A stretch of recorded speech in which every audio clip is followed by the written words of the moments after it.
some of the common myths about podcasting and how would you debunk them? One myth perhaps is I'm not good enough. And, nobody's ever going to be good enough. And so you sometimes just have to get in the arena, get bloody and dirty and try it out. See if it's something you're interested in, whether you go down the production route up front. Maybe you look to find podcasts where you can potentially be a guest on a podcast, or maybe you find a buddy and you do it together. But it's very doable. I mean, it needs to have a strategy behind it. It's very doable. And, frankly, a lot of podcasts, not everybody's making a lot of money on podcasts, but what is important is the quality of the content and that you're being able to reach people that you want to reach. Welcome to the Entrepreneur Freedom Solutions Show. I am Eric Asbeck, and you guys are going to be very excited about the conversation today. I have Howard Fox. He's a professional business coach, and probably even more exciting, he's an award-winning podcast journalist. And today we're going to talk all about podcasting. So, hey, Howard, how are you? Eric, thank you so much for the invitation. It's good to see you again. Yes. Very well. Yes. I'm so glad you are in my network. I'm honored. It's mutual. So why don't we just jump in and say, so tell me about podcasting and why it's so important, why podcasting is so important, and I imagine why having your own podcast is so important. Sure. And that's a great question. I hear it all the time. And I would have to share, we are so busy today and we get inundated with information coming from all directions. And sometimes we just need to unwind, whether it's exercising, going on a walk, a jog, spending time out in nature. And podcasting is a form of content that can be easily downloaded onto a smartphone, some type of device, and I could listen to it almost anywhere. In fact, even in a car, if you're going on a cross-country trip. And it's the new form of a magazine in a way, because you get to pick the niche of that magazine, in this case, the podcast, and you can listen to your heart's content. Yeah. But, years and years ago, before all that happened, I had a long commute and I would listen to NPR because it was like a news journal, right? Yeah. A way to keep up. And podcasting is, rather than just having to accept what's available in the moment on the airwaves, there's a lot of content. There's a lot of stuff you want to learn about. And podcasts is a way for you to get the topics you want. And if you find I've got enough of this, you can move on to somebody else, because everybody has a different lens with which they will share their area of expertise. Yes. So I just got to kind of say, there's a lot of myths and beliefs about podcasts. Right. They've kind of got this magical sort of rep these days. Yeah. So let me just say, what are some of the common myths about podcasting and how would you debunk them? One myth perhaps is I'm not good enough. And, nobody's ever going to be good enough. And so you sometimes just have to get in the arena, get bloody and dirty and try it out. See if it's something you're interested in, whether you go down the production route up front. Maybe you look to find podcasts where you can potentially be a guest on a podcast, or maybe you find a buddy and you do it together. But it's very doable. I mean, it needs to have a strategy behind it. It's very doable. And, frankly, a lot of podcasts, not everybody's making a lot of money on podcasts, but what is important is the quality of the content and that you're being able to reach people that you want to reach. And so, you may not be NPR. They have their own podcast, which is, to me, they're just repurposing content they've already created and called it a podcast. But which is a beautiful thing, repurposing, by the way. But it is a beautiful thing. But the myth is, I'm not good enough. And I think, something I always joke, Eric, I've got a great face for radio. Okay. And I just think it's a wonderful medium, and I wouldn't let any insecurity stand in your way. And that's, have somebody join you on the journey to help you along, but don't let being scared stand in your way. Yeah. Jump in the arena. I'm mindful of what I even just recently reading about, like, if you think about like pro athletes, for example, you look at them and they're like so awesome. And one of the things that anybody that really excels, nobody, everyone, even if they're at the top of their game, has insecurities, and there's stuff they wish they'd done better. If you try to pretend that you're perfect, like that's just going to drive you nuts. But if you're willing to just jump in and get started, and then to systematically take a look at what you're doing and continue to pursue excellence. Doesn't have to start out excellent, but you just got to start somewhere and then just work it that way. I mean, anybody can do that. Yeah, I have a guest that I do a series with, and her line is "Go for the gold, don't settle for silver," which I think is fine. However, if you're not gold yet, that's why you have work on your processes, your techniques, do the thing, get a coach, work on the equipment, and work on all those things. You just kind of keep tuning and tuning. Keep tuning and tuning. So eventually you're going to have the gold. And it's your own gold too, not like, oh, well, Howard's doing this and I'm not there, but more like, how are you doing? Like, focus on running your best race. Yeah, that's the biggest roadblock. And I know this will probably be a question from you. It's comparing yourself to somebody else. That's a surefire way to stall. And it feeds into the I'm not good enough. It feeds into the gremlin that sits on your shoulder saying, I'm just trying to protect you. Don't worry. Go back and do what you were doing. And it's really what's happening is it's kind of throwing weights on you, slowing you down, pulling you back, the headwind, all that. Yeah. I got it. So this is perfect. So how did you get started? Walk me through that. It's funny. That could be my new icebreaker speech at a Toastmasters meeting. But I got started because in a prior life, when you and I first met, I was doing a lot of coaching on LinkedIn and writing blogs, whether it would be a website blog or a blogger blog, or on LinkedIn, they had articles. I do that too. You want to create an article. And LinkedIn is a great place for it. It's a great way to build up your brand. People get to know you. Some folks, as a New Year's resolution, okay, I want to write a blog, and they never get to it. And so I came off of having a radio show for a year, which was a whole other story. And I said, well, why don't we do a podcast? I'll interview you. We'll put the episode up on a platform, and we'll take that episode. You'll have access to the audio file, and we'll write an article for you, which is going to be your blog from that podcast. And so podcasting, to make a long story short, was a solution for my LinkedIn clients at the time that I had been coaching. I got it. And then it just, one thing leads to another, and here you are. There's that saying that you and I both know, you build the airplane as you fly it. Well, sometimes the airplane has to do a couple diversions. And, so we've already talked, but just share with the audience, like you've got like it's split, or and grown to encompass a variety of things. So just in brief, like, what are the things you're up to now? Sure. Well, I have two podcasts. The original podcast was called Success Insight Podcast. Insight is a play on words, insight, or the word insight.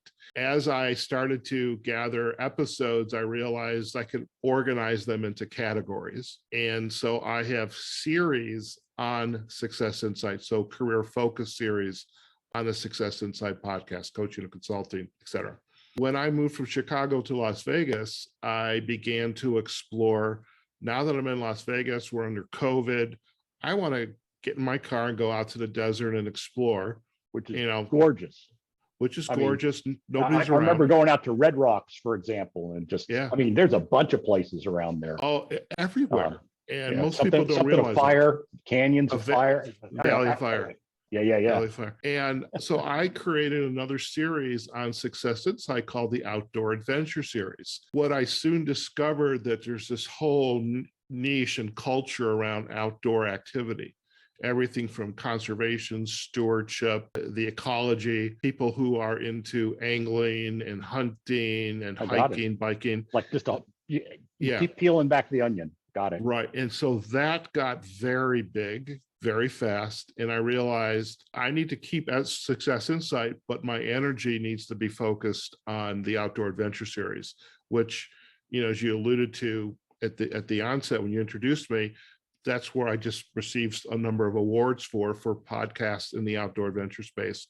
Cool. Which it's it's a younger sibling, but it's going to very quickly take on a much bigger place in the podcast work that I do. So yeah, and I was going to say there's those two podcasts, but there's also you doing some other stuff in the background, right?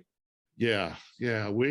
So as I have and my business partner have honed the process of creating podcasts, and that process is another important word that'll come up later in our conversation. We realized that this process could be rinsed and repeated. And who would benefit from having a podcast? Nonprofits, associations, chambers of commerce, because they need different ways to communicate with their members. So businesses that are in the community, they want to attract people into their community. And so we have begun marketing our service. It's a whole different brand, but we provide the strategy to even decide whether you want to have a podcast. How do you get your foot into the arena? Or how do you actually, okay, I want to do this, I need your help. And we provide either hosting, so I can host or co-host with them, or we coach them how to be the host, and then we also produce the episodes so that we can then get them posted up on their website and their social sites as podcast directories. So basically, it's everything from strategy, process, and delivery and maintenance. All because all because of LinkedIn, posting some LinkedIn articles. Yeah, like you got the idea to try podcasting, and look at where it's amazing. But it grew organically. I mean, it wasn't like you set out with that. It grows organically. I mean, between both podcasts, we should either be very close or we'll just pass 400 episodes. Most podcasts fail after 10 episodes because people realize this is hard work and they don't want to spend the time. Whether I'm a smart guy or a dummy, I stuck with it. However, I think I'm a smart guy.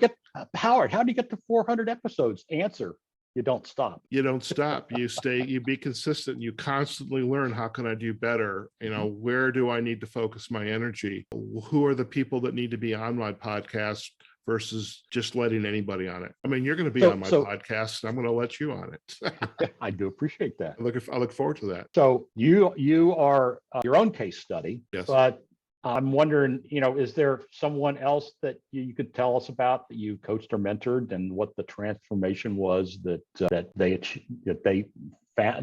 happened with them as a result of working with you? Sure. You alluded to earlier, podcasting is just in our consciousness today. And as part of our marketing, one of the areas that we started to pursue was going out to, again, the associations, nonprofits, and chambers. So there's an organization, it had been on their executive director's radar. And the issue was, most people, it might be on your radar, but they don't know how to deal with it. How do I incorporate this into the work that I do? Sounds like a great idea, but where do I even start? Where do I start? And along comes Howard Fox and contacts you and says, oh, by the way, here's who we are. To communicate to your members, to highlight and showcase your members, to highlight out into the community that you may want to join this organization. And I just happen to have this officer, it was on her radar. And I also kind of jokingly said, I'm just a short drive away. I can come and have a conversation. And she said, when can you get here?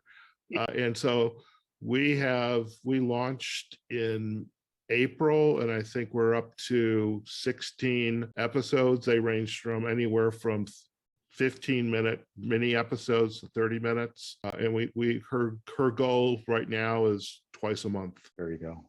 Which is a very reasonable goal. Yeah, you can conceive of that, especially if you kind of have a plan and a structure, and it's almost a template that you can follow, and you've kind of thought through Yeah. the intro and the out. I mean, there's pieces that you can just kind of boilerplate and all that. Yeah, you have that is key to being successful, is having a process of how do I start, and then from the planning and execution to now I'm actually doing the work. What is that process as well? Because if you don't have a process, you're open yourself up to a risk, Right. and that's when people get frustrated, I think, is they haven't thought through what the process is. Well, even with this, I just have that standard way of opening up. And when we close, I'll do that because I've sort of thought it through. And I mean, mine's simple, but anyway, but yeah, I do have a process in mind. Yeah. So what are some specific roadblocks that people should watch out for? And I alluded to it earlier, Eric, and again, I think it's a great question and really needs to be focused on, is don't compare yourself to anybody else. If you have an area that you think people are going to be interested in, then explore it, but don't let anybody say you shouldn't do it, don't try it. And definitely do not compare. A roadblock is everybody focuses on how many downloads do I get, and they're looking at their metrics. It takes years and episodes to get traction. Yeah. And where the dividends pay may not be in a download or a view or a sponsor or an affiliate relationship. It's the fact that you want focus on producing very high quality content. Don't get tied down by what is everybody else doing, or why am I not as successful as that person? Yeah. That's the shortest path to failure. Well, it's frustration. It's not, so we're talking about you, but I got to share my little backstory about how I got started here, because last fall I was getting ready for an event where I was going to meet bunch of other entrepreneurs. And, one of the things was, here's what I'm doing. And then what would I like your help with? But then how can I help you? And I was getting coaching by somebody at the beginning of the event. You get a coach, and she said, well, why don't you start a podcast? Why don't you start a show? And I'm like, oh, but I jumped in. I just kind of made one up, and I mentioned it, and a bunch of people were like, oh yeah, I'd love to be interviewed. And so then I was like, oh, I better, get myself some questions and figure it out. So I did. And as over time, I've kind of refined things and so forth, but it's a blast just interviewing people. And you know what? I'm just having a bunch of fun. Yeah, I love interviewing people. Love it. But it just grew out of like this moment. It wasn't like a big strategic plan, but I like doing it. So anyway, that's my backstory, but it kind of lined up with what you were saying. So that's why I mentioned it. Sure. So what's one golden nugget that you'd like people to walk away with? Golden nugget would be to plan up front, be clear on what your goal and your strategy is, and work out the framework for whatever your process is going to be, so that you can constantly refine it. But doing that upfront planning and what the podcast is going to look like, what's the format and frequency, durations, solo guests. If you could do all that up front and then construct the process, you have a better shot of enjoying the experience and saying, I'm going to continue with this. And that's in line with how it's gone for me. I got it. So is there a question that you'd wished I'd asked? And if there is, how would you answer it? It's funny. I guess I brought it up about the process is myself rather than you asking it per se, but I think, how do you ensure that what you're doing is going to be successful? And my answer would again always go back to working through the process, knowing what all the steps are, what are all of your responsibilities. If you are at a point where you have others supporting you, make sure they understand their responsibilities, have quality checks along the way. The worst thing you want to do is to recreate something. And trust me, I do that every once in a while. And oftentimes I'm the culprit because I'm part of the quality process as well.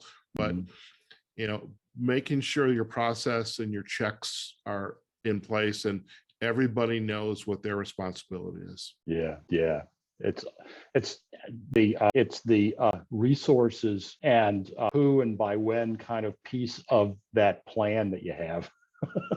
Yeah. The most current thing my partner and I did is when we initiate the production of one of my episodes, is we have a checklist, a very detailed checklist.